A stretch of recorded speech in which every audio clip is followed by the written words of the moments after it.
Hi, my name's Andy. Welcome to Really Random Reads. Little bit of a confession for you.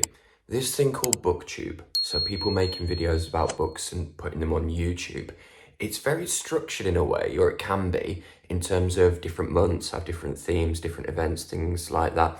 I am rubbish at all of that type of stuff. I just kind of plod along. But it is September, and there is an event called Shorty September, where people focus upon reading and talking about specifically shorter works of fiction. And I was stood looking at my bookshelves and I thought, you know what I'm going to do? I'm just going to sort of pick 10 books that meant something to me in terms of being on the shorter side and talk about them. So here is some offerings of some recommendations. First one I'd like to talk to you about or share with you is The Adversary by Emmanuel Carrère. Okay, so where to begin with this? It was published in French in 2000, came out in 2001 in English. When I picked it up, I think it was about 2016, it was from a bookshop and something must have called to me from the back, but I didn't trust this bit here, which says a true story of monstrous deception. So I read this whole thing kind of not knowing whether it was real or whether it was pretending to be real, if you know what I mean. It comes in at 191 pages. Now, these events did happen. It's based upon something monstrous that happened in real life. And to a large extent, it's a work of creative non-fiction. And I'm not going to do too much or hardly anything on plot, but it's about somebody leading a double life with disastrous consequences.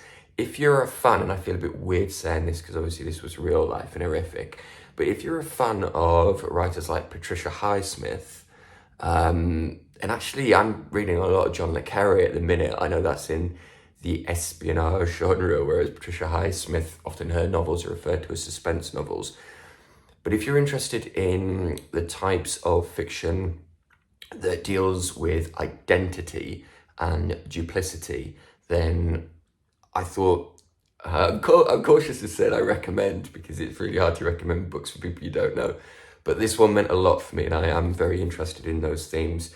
Let me read you the briefest of passages. I think this illustrates the sort of spirit of the book really well. Faced with the evidence, he defended himself like the person who borrows the cauldron in one of Freud's favourite stories.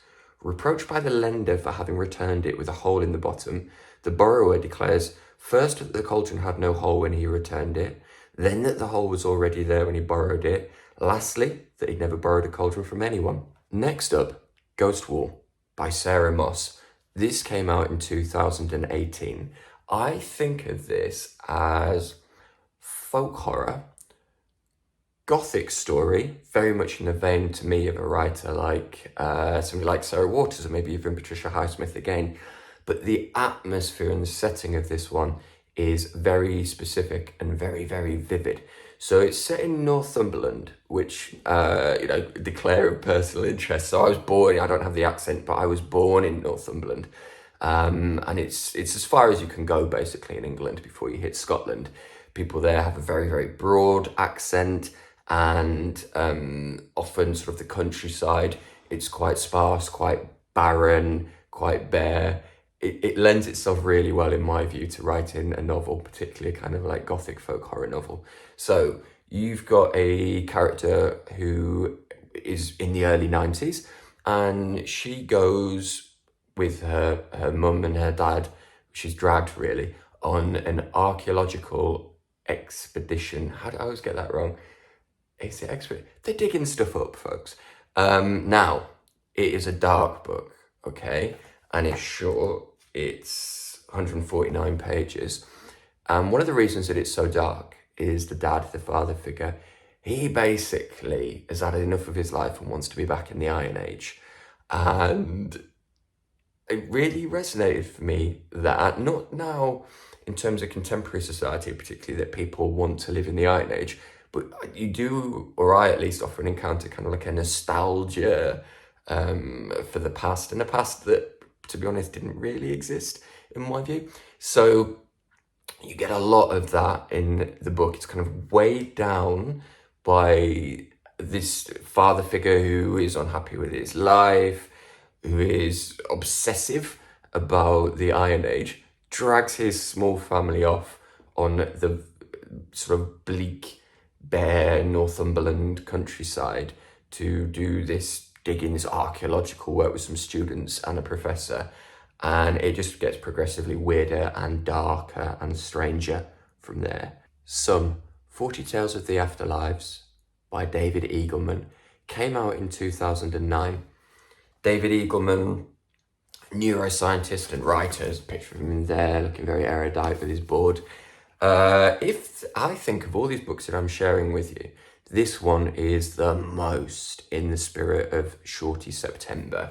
Some of the stories in here, let me see if I can find one, sod's law I can't, they're barely 2 pages long. That one's technically 3, but you see what I mean?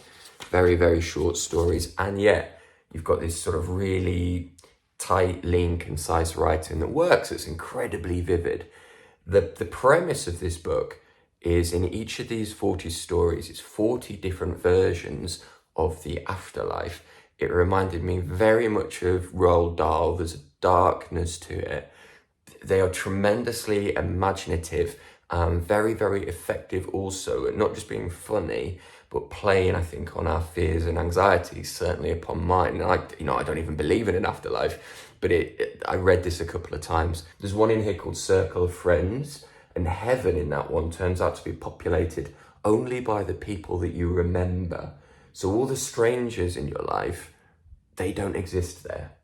There's a story called Subjunctive, where you meet the versions of yourself who lived all of the choices in your life that you didn't take. Then we've got, final one to share with you, one called Prism. So instead of one afterlife, you split into different heavens, and all of those heavens are tailored to each stage of your life. So if you think about it, as a child, your perception of heaven, if you forget the fact that you might not believe in heaven, but imagine you did, your perception of heaven might be different to the perception when you were in, say, like your working life. Some by David Eagleman, very clever book. A Month in the Country by J.L. Carr. This one came out in 1980, but it's set just after the First World War. You've got a veteran of the First World War who is experiencing shell shock, and he goes, this is a very different change in sort of tone and pace, folks. He goes to a church to repair a mosaic within the church over the course of a summer. It's a very gentle, slow novella, and it is 85 pages in total.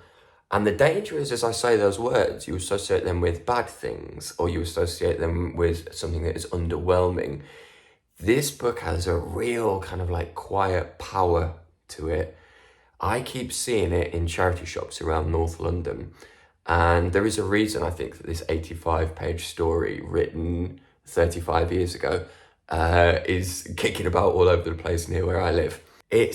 I'm not going to say a love story, because I think there might be something a little bit presumptuous in me saying that, but it's a story of, over the course of a summer, a bond forming between two people.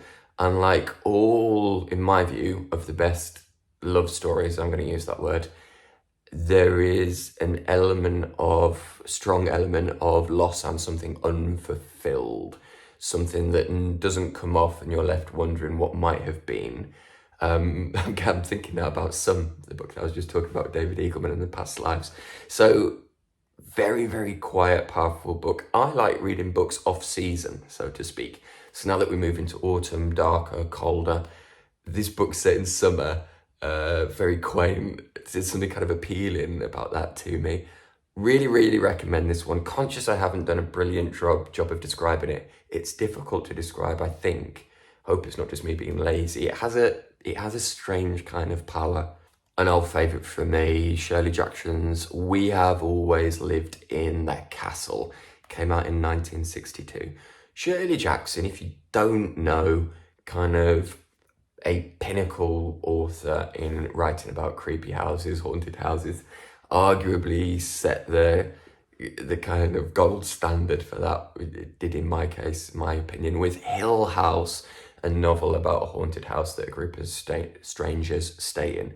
Only is the house haunted, or, well, let's not get into that. So, We Have Always Lived in the Castle is...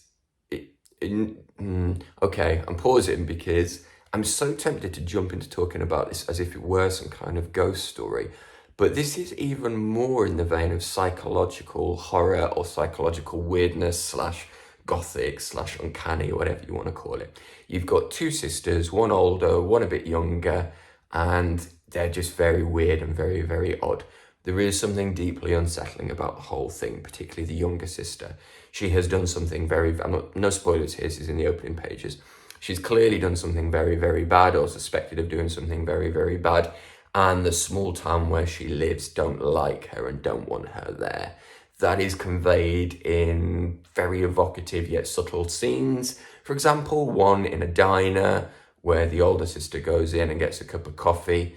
It's just so visceral the way that those people are scared and unsettled of her and don't want her around. Shirley Jackson, very, very, this isn't me coming up with something startling original here. Shirley Jackson, very gifted at writing about herd mentality, the way like a small town can gang up on you. We can think about her, if you live in America, I'm given to understand you probably did the lottery at school, a very, very famous short story. After reading this for the first time, I read a brilliant biography of Shirley Jackson. I can't remember its name, but I'll find it and put it on the screen. And it talked about also how towns and things often didn't kind of welcome her, and how she's taken that and put it into her fiction. So highly, highly recommend if you like strange and uncanny novels, particularly where the characters are really vivid. It's not just this plot point is going to happen on page 8 because story theory says it has to. Then I would highly recommend this one. And if I haven't said already, about 150 pages. Don't have a copy of this one, so I'm going to put it on the screen. It's Binti. Binti came out in 2015, and I called this channel Really Random Reads because you get brilliant booktube channels that are just about horror or just about modern classics. My reading tends to be like a little bit all over the place. Sci-fi, though, is a genre that I don't read much of.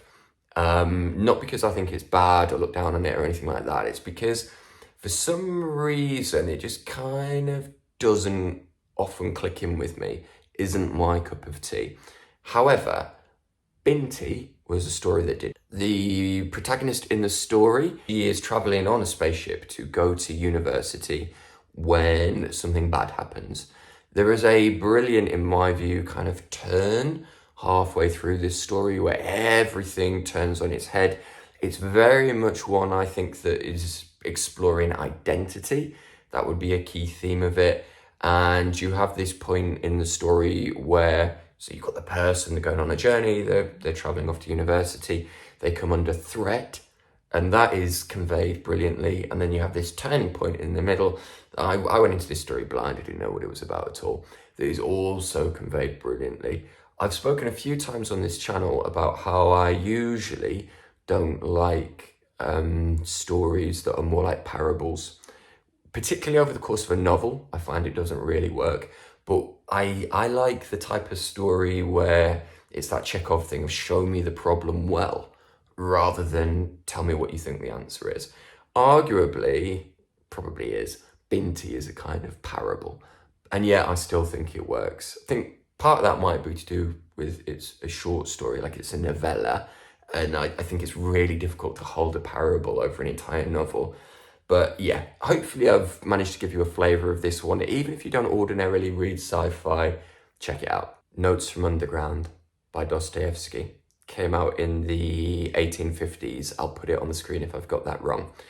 Comes in at about 100 pages. You'll find slightly different titles depending upon the translation, but this is the main one that it's known by. Not the first Dostoevsky story that I read. That would be Crime and Punishment. But this novella was the one that, for me, was immediately felt like a contemporary story. Felt like something somebody could have written now. Why is that? Well, because of the voice. So, you've got a first-person narrator. Part of it is just them ranting about their views on life. The other part of it is about them telling you a story of something that's happening to them. If you've seen shows like TV programs like The Office, so there's a version in the UK and there's a version in America. This is a broad, people will pull me on this comparison, okay? But when I first came across this, I really felt a great similarity between those kind of main characters where you're getting, this is often referred to as like one of the first existential novellas or whatever, something like that. But you've got a main character who is extremely self-involved and feels like their genius isn't being recognized. They're in a petty job where they feel like they deserve more and they're just selling hours of their life for money and not getting recognized. They grow resentful of the world around them because they don't know how to engage with it. Why would you want to read a book like that? Why would you want to spend any time with a character like that? The answer, because it's extremely funny. We perhaps don't think of Dostoevsky as being a humorous author, but I found this book really hilarious. All the petty resentments that this character walks around Russia with, rather. A bit like the character David Brent in The Office. You are not, you're laughing at the things that happen to him as well because of his character flaws. First time I came across this was as an audiobook, and that was, would have been in the early 2000s. And I thought it was like laugh out loud funny. I read it relatively-ish recently in book form, and it still worked just as well. Highly, highly recommend. If you're intimidated by Dostoevsky, and I think usually people are just firstly intimidated by his name and kind of the weight that unfortunately in many ways I think surrounds him. Also perhaps intimidated by the length of the names of characters in his books. That can be a lot to sort of get your eyes around when you're reading them. If that is the case, this I think is a really sort of good way to start, a way to find your way in. And I would recommend an audiobook for it because it is first person and this kind of like twisted self-involved voice works really well. It's also, I think, or it was for me, it was very healthy for me as like a young man to read this book. And it was a lesson for me in kind of taking myself down a peg or two. So Notes from Underground, highly recommend. Bartleby the Scrivener by Herman Melville. This was an edition chewed by my dog. Came out in 1853. Done a video on this before. I'll put it on the screen if you want to sort of if you're interested in hearing more detailed thoughts around it. Also just whack it into YouTube. There's loads of good videos on this. But read it first before you do that, because you don't want to spoil any of the sort of exciting, weird twists and turns in it, and it's only like 50-something pages. It's about a man who gets a job as a scrivener in a law office, although it's not told from his point of view. Kind of told really, or it is told from the point of view of his employer. And one day, this man becomes just very passive in his activities, and he starts to say, when asked to complete certain tasks, I would prefer not to. And from there, this novella short story just builds and builds and builds and builds. Something I haven't often heard when people talk about this one is a brilliant novella in terms of stakes and escalation. So we might not think perhaps of books from the 1850s as being super, super effective at building in stakes very, very sort of quickly and in a very taut way. Books back then tended to be wordier, take more time with things like that. Often they came out through sort of like newspapers, people would read them in segments. But here we go, this could be something that you would find on Netflix. I'm conscious we were just talking about Notes from Underground, the book where there is somebody who's in that type of job where you feel like you're just selling hours of your life. Arguably, I mean, that's Bartleby's job as well. And certainly some modern commentators, they talk about this story in terms of it being a critique of that, poking fun at that, criticising that. The story, however, is told from the perspective of Bartleby's employer, and for me, it was more an exploration of powerlessness, because particularly at that time, you would think Bartleby's employer really in a very, very strong position of power. If he kicks Bartleby out of his job, there's no welfare state, he's probably not going to be able to get another job because he left in a unharmonious manner. And a bit like in Howard's End, you can sort of see all the problems that can cause for somebody. However, Bartleby confounds him at every single turn and every attempted demonstration of power. Really, it sort of left me feeling a bit sorry for the employer. It's a bit, and I mean this in a good sense, it's not a criticism. It's a bit like a cartoon, where Jerry is always going to get the best of Tom and the cat and the mouse, and however elaborate, however much it looks like Tom's going to win, Jerry's always got the upper hand. It's a little bit like that between Bartleby and his employer. Brilliant ending and a story that really truly does develop. Badenheim, 1939 by Aaron Appelfeld. Talked about this novella a number of times on this channel.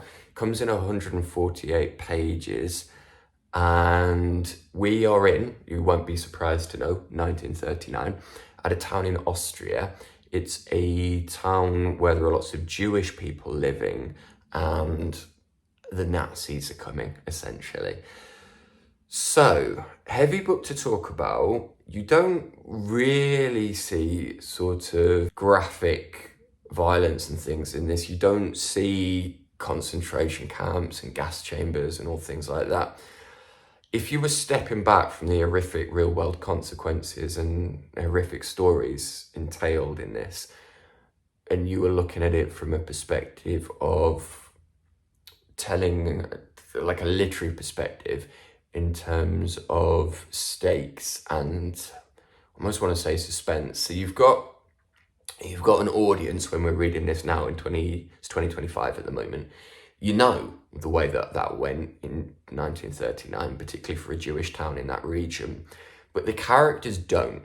And some of them actually kind of like see it coming, and it's a bit like the Cassandra thing of they're trying to say, they're trying to warn what's going to happen and people aren't believing them. But you also have, bearing in mind this was written by a Jewish author, you also have characters who just aren't believing it, perhaps don't want to believe it, perhaps are being naive. And this novella is really powerful for exploring that. Stands as a warning, I think, for complacency. And I don't like saying that because the characters in this story obviously didn't deserve what happened to them. At the same time, it's a warning against complacency for everyone. This isn't a book that just says the particular people living in that time in 1939 who were Jewish needed to be on their guard or be more sort of like aware of the danger that was unfortunately coming down straight upon them. It's a warning to everyone to kind of not be complacent. A very challenging book to read, but this is not awash with blood and gore. It's not concentration camps. And it's a shame more people don't seem to know this book, I think. You often get that question in tags and such. It's sort of, it's basically asking like, what's an underrated book? What do you wish more people have heard of? This would be mine. And finally, The Death of Ivan Ilyich, which came out in 1886. This little translation that I've got is about 90 pages. You'll often find this story in collections of Tolstoy short stories, but you can get it on its own. Going to talk about this book without spoilers, folks, and in a way that's quite easy for me because the title is The Death of Ivan Ilyich. You kind of know where this is going, I suspect. And yeah, it's still, it's surprise is maybe the wrong word, but there are many things in this that I did not expect. So, I'm noticing a theme. I've talked about a few different books where people are in roles where they're kind of just selling hours of their life as their job. For the character in this book, he is actually very proud of his job and he thinks he's done really well in life. When you step back and look at it though, and I think Tolstoy wants us to look at it this way, this man is a bureaucrat, and what does he actually do? What is there really any meaning to his work? Maybe this means something to some of us, certainly means something to me, where people might point at a certain type of job and say, you're doing really well, you're X, insert whatever job title. But if it doesn't have any meaning in and of itself, and if it doesn't have any meaning in and of itself for you, like if it's something you're not passionate about, then how meaningful is it really? I think this is one of those books that you can read at various times of your life and get something different from. I think if I had read this story when I was, I don't know, like 16, I would get something differently to when I read it, which was a few years ago, like 2 or 3 years ago. And if I live to be old, I will probably get something different from it if I read it then. So it's not primarily a book about employment, okay? It's about a man, he's living his life. Kind of see a little bit of a parallel here to A Christmas Carol. He's living his life and thinks he's doing well, and then we are proceeding towards his death. Tolstoy, if we're thinking of this in terms of like literary stuff, Tolstoy handles time really well, and often I think it's difficult for authors to write about the passage of time. And towards the end of this book, as again, no surprise, right, the death, towards the end of this book, as the death is coming, the treatment of time really kind of like speeds up and becomes more all over the place, but not in a way as a reader that you get lost. And Tolstoy conveys what you would think the sense of dying is like. Now, I wouldn't blame you at all if you were sat there watching this video thinking, thank you very much, but I don't want to read a book about death. However, it's really a book about life, I think, in the sense of, and I don't normally like stories with messages, I find that a bit too simplistic, but there is a message, I reckon, in this book, but it's a message that comes in the showing of what happened, because there is a revelation, you know, I suppose Tolstoy would say in a religious sense, but I think you don't need to see it as a religious revelation, it can just be a revelation. There's a revelation in this story that it is too late for the character to do anything with, whereas it's not too late for you as the reader to do anything with.